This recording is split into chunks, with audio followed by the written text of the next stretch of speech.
if you have any questions, we are here to talk about them. I was, while reading those first verses of Ruth, I was wondering why in modern Israel a husband is called Baal and not Isha or Isho. Ish, right. You know what? You're not the only one wondering that. Okay. Do you know who wondered, who had exactly the same question? You wouldn't believe. You wouldn't believe when I tell you. Now, then tell me. Oh, do you want to guess? Well, my friend for sure, but Okay, let me tell you who had this, who was wondering exactly about this question. Do you know who was the first prime minister of Israel? ouch. Ben-Gurion. Yes, have you ever heard about David Ben-Gurion or Ben-Gurion? You've heard about him, right? Exactly. So let me tell you that, believe it or not, he had the same question that you were asking. Okay, and I'm showing you now a document, actual historical document asking that question roughly that you were asking. 1953. This is a historical document. You can see it is dated to 53. Okay, May 5th, 1953. Okay, it's a little bit small for you to read, and it doesn't have vowel pointing. So But I can see the words, buddy. You can see the words, right? Just a second. So let's start with the top right-hand side. Can you read this, guys? It's a little bit small. Reish, you've got a Reish, you've got an Aleph, and a Shin. That's Rosh. Rosh, head, okay. Right, Hamem Shala. Rosh HaMemshala means the head of the government. Oh, Memshala. That is Hebrew for prime minister. Okay, so it's the prime minister, Rosh HaMemshala, who is sending this document. And we have the place and the date. The place, Yerushalayim. Yerushalayim, Jerusalem, right. Nathaniel, I want to record this. Oh, sure. Yeah, no problem. And I will even put it on my YouTube channel because it's just such an interesting question. And you can see the date. You have the Gregorian calendar date, May 5th, 53. But you also have the Jewish date, Kaf Be'iyar Tafshin Yod Gimel. Okay, that's the Jewish calendar date. And then it says, Lesar HaOtzar, to the Minister of Finance. The word, every word in Hebrew, even in modern Hebrew, has such heavy biblical background and text, context. So le is the preposition lamed, right? And then we have the word sar. We've talked about that word last week, right? You remember sar. Prince or ruler. Right, prince, ruler, governor. In modern Hebrew, minister. You can see the connection, minister. And otzar, again, modern Hebrew, finance minister. Biblical Hebrew, the word otzar means treasure or treasury or a storage room. Okay. Okay, and you can see how storage, treasury, treasurer, the chief treasurer, the minister of finance. So this is sent to the minister of finance, and it says, Chatamti hayom.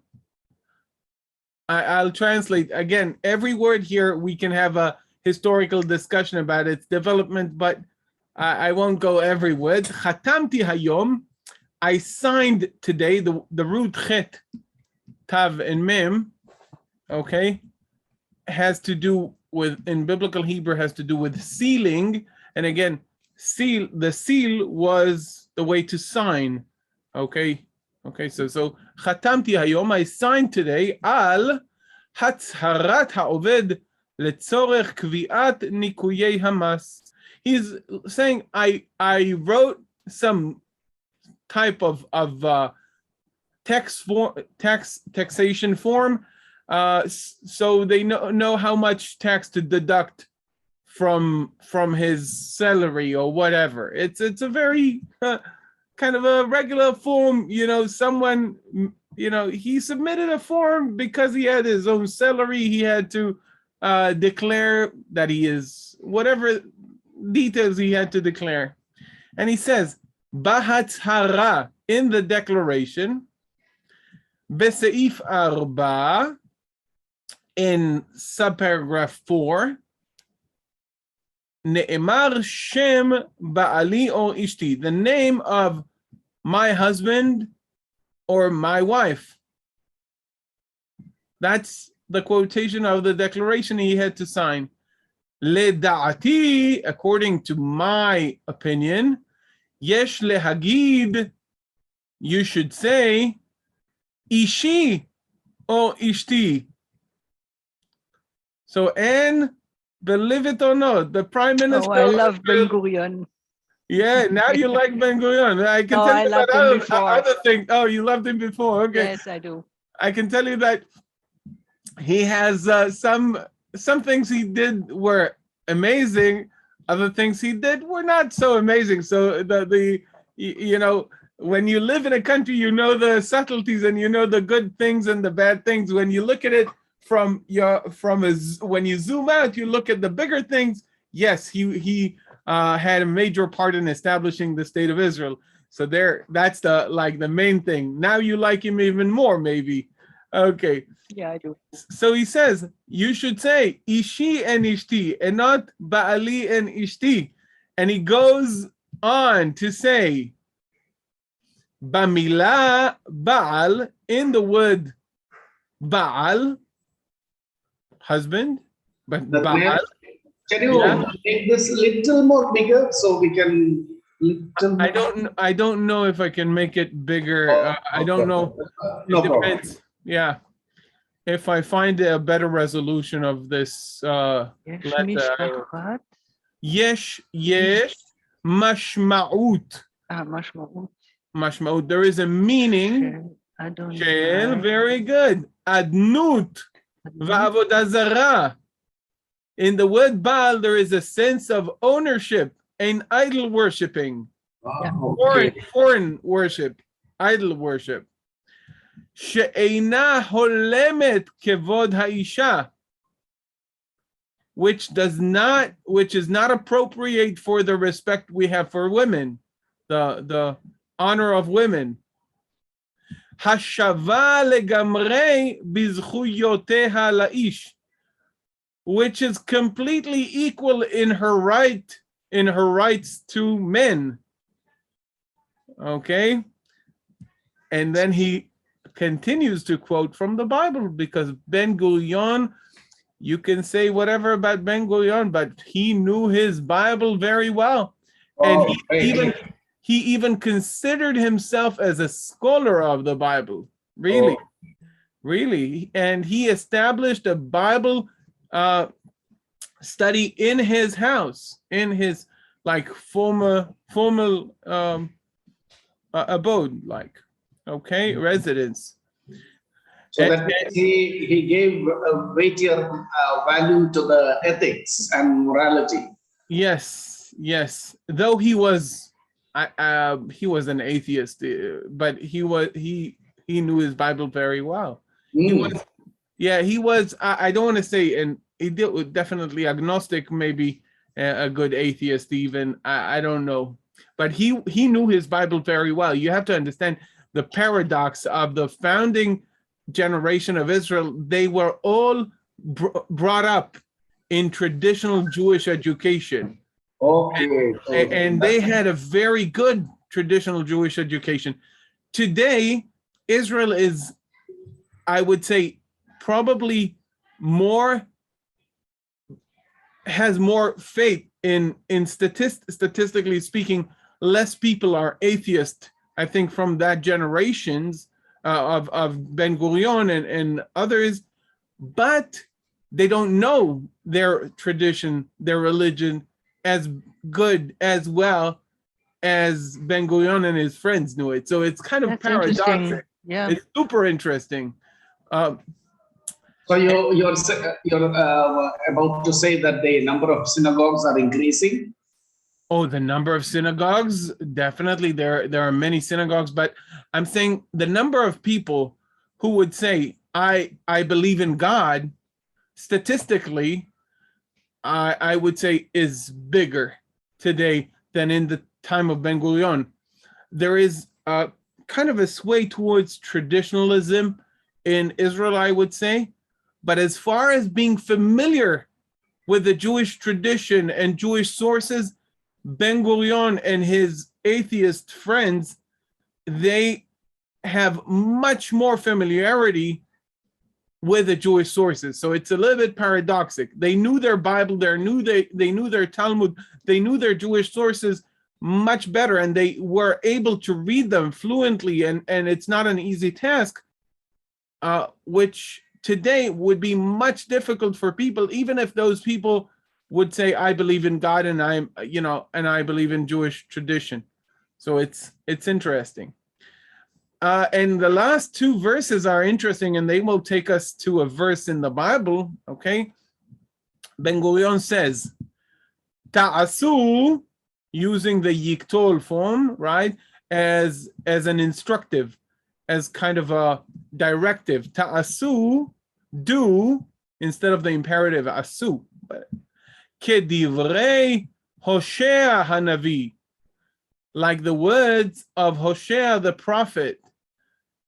And he quotes Hosea 2 verse 18. Okay. And let's see Hosea 2:18, right? But first of all, he signs Bechavod Rav, with respectfully, which means with a lot of respect. David Ben-Gurion, you can see his signature here, and he sends a copy to the parliament member Ada Maimon, who was, I think, the women's. She was a woman member of Knesset, parliament member, and matters of that type were important for her. So he sent a copy to her as well. Now I think is a good opportunity to look at the words of Hosea, right? What did Ben-Gurion quote from Hosea, and how it is related to this discussion and to your question?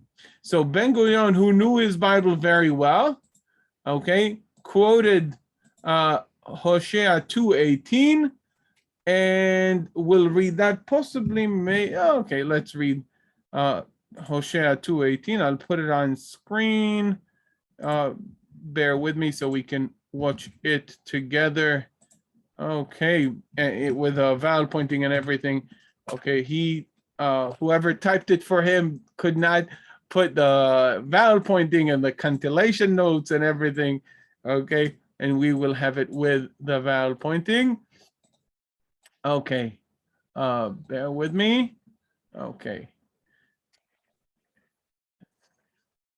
put it on screen. Okay, let's read. This is Hosea 2:18 in the Hebrew. You can see that the English here is 2:16. Okay, sometimes we have a difference between the English and the Hebrew as to where the what is the number of certain verses. I'm sure you came across examples for that in the past as well. Okay, but this is 2:18 in the Hebrew. Let's read the verse that is quoted by Ben-Gurion in his letter. Okay, you can see that here at the bottom here within the quotation marks, okay? And he is even underlining the word ishi and the word ba'ali. Now, let's see that verse from Hosea. Okay, and I think it's fair that you read this. Okay. Vehaya bayom hahu neum Adonai tikrei ishi velo tikrei li od bali. Right. Right. Few things. תקראי אישי ולא תקראי לי עוד בעלי. You can see this is a silent Shabbat. Most modern Hebrew speakers would kind of make it chataf patach like this, ba'ali. Most Hebrew speakers. Okay, and I think you did it also because there is the vowel here, and the fact that the gutturals are already close to an anyway, the vowel that is closest to the gutturals as far as the structure of the way we speak is the vowel.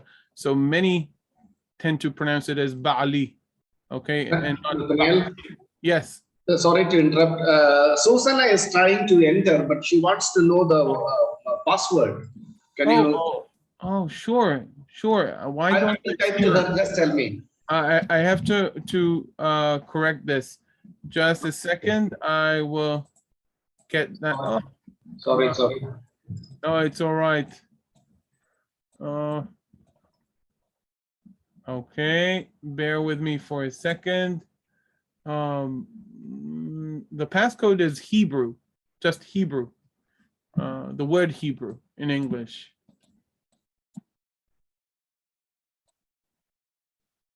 Okay. I hope that not many. I thought that I made an option of waiting room so I can. I typed already. Confirm, but it's okay. Okay, I thought it's possible. Maybe other people are experiencing the same problem. Okay. Just a second. Oh. Okay, just a second. Bear with me. I see that Maki is also okay. And Susanna is here.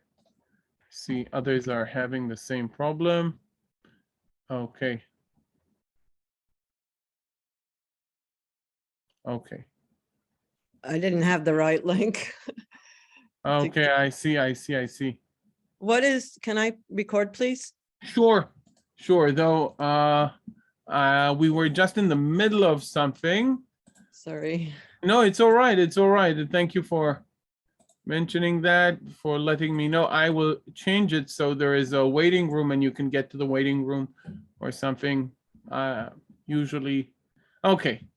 So we were talking about just Anne was asking about the fact that in modern Israel, people say Ba'ali and they don't say Ishi, right? Based on Ruth, the beginning of Ruth, okay?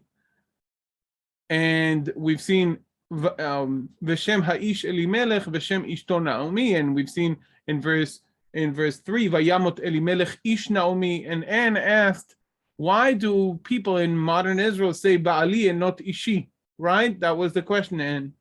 Yep.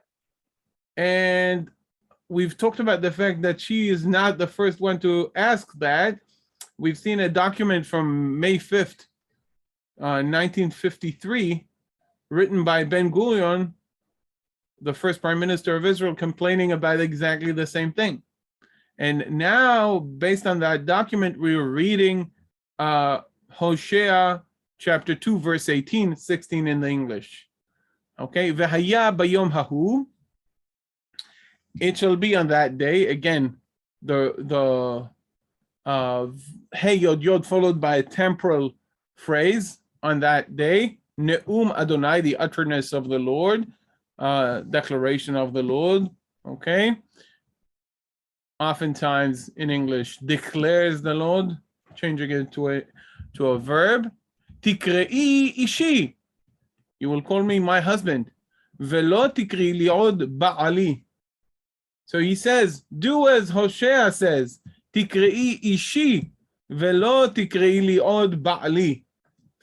Now, obviously, in the book of Hosea, the context is the worship of the Baal. Okay, because Hosea is complaining about the lack of loyalty of the people to God, and the fact that they follow the Baalim, the Baal, and they worship the Baal. And he is saying what would happen again. I will take her. I will lead her to the desert. I will speak with her there. I will basically renew our covenant, and then you will call me Ishi and not Ba'ali, because I will take away the names of the Baal, the Baalim, the deities, okay, those foreign deities, and you will call me Ishi and not Ba'ali. Now, giving you a more updated version. Okay, this was going back, jumping from biblical times all the way to 1953. Now a bit of 70 years, moving forward 70 years or 69 years to 2022. People today in Israel, okay, alongside other Western countries, have also sensitivity to these issues, but still the common phrase is Ishi or Ba'ali rather than Ishi. Some people, some women would insist on Ishi or Zugi or Ben Zugi. The word Zug comes from Greek, and that's the word Zug, which made it to the Hebrew in more than 2,000 years ago, okay? But that's the word for couple. It's really the Greek word for the yoke of two oxen that are, yeah, I see your eyes opening there, Anne, but I'm telling you what a concept to live in. Right, both are holding, both like animals that are held by the same yoke. But listen, you shouldn't worry about it. Nobody knows what I'm telling you. Only people who happen to know like the etymology of the word. People, the New Testament has that same phrasing, so you should not pull the yoke with somebody who's not a believer. Basically, that's the same idea. So right. But the etymology of the common word for Hebrew, if you go to a modern Hebrew, if you have a modern Hebrew teacher or a friend in Israel, you ask him, what's the Hebrew word for couple or even number? Also, the word for even number, as opposed to odd number, they would tell you the word for couple in modern Hebrew is zug. Zug. If you ask them, where do you have this word from? They would say, I don't know. That's the word. That's the word in Hebrew for a couple. The word zug. Okay. And for even number, that would be zugi. Zugi. With an adjectival ending for the masculine singular. Okay, that's an even number. And it comes from the Greek, okay, which means this yoke of two animals together. So that's the regular word. And people refer to my husband or my wife as Zugi, Ben Zugi, Bat Zugi. Yeah, and Zug is a couple. So people use that, but usually still people use Ishti and Ba'ali, and using other terms is very kind of, or generally more deliberate. The unmarked way of saying my husband is still Ba'ali. Okay, that's the regular way to refer to my husband. Again, most people do not hold that cultural load when they say that. Okay, it's they don't have that connotation. Most people, they don't think about it. They don't think about the fact that it is Baal, and the Baal was the enemy of the Lord God of Israel. Okay, they don't have that connotation in their mind. Okay, because it's not that it is still a hot topic. You know, nobody is worshiping Baal today. So since and not anyone that I know and worship Baal as the deity Baal. I'm not saying, you know, do you know any people who are like they have an image of the Baal and they bow down to it or sacrifice to it? For sure, we have our own type of not following the Lord, but it's not that people are saying, oh, should I go to the synagogue today or should I go to the temple of Baal? Okay, it's not a hot topic in that sense. So people don't feel that kind of, oh, if I'm saying Baal to my husband, then I'm invoking the name of Baal as a deity. Okay, so that's a little bit about the question you asked and how it is related. Thank you. Sure, I love it when you bring questions, and it's an opportunity for a discussion I think no other type of a class could provide. Right. Yes,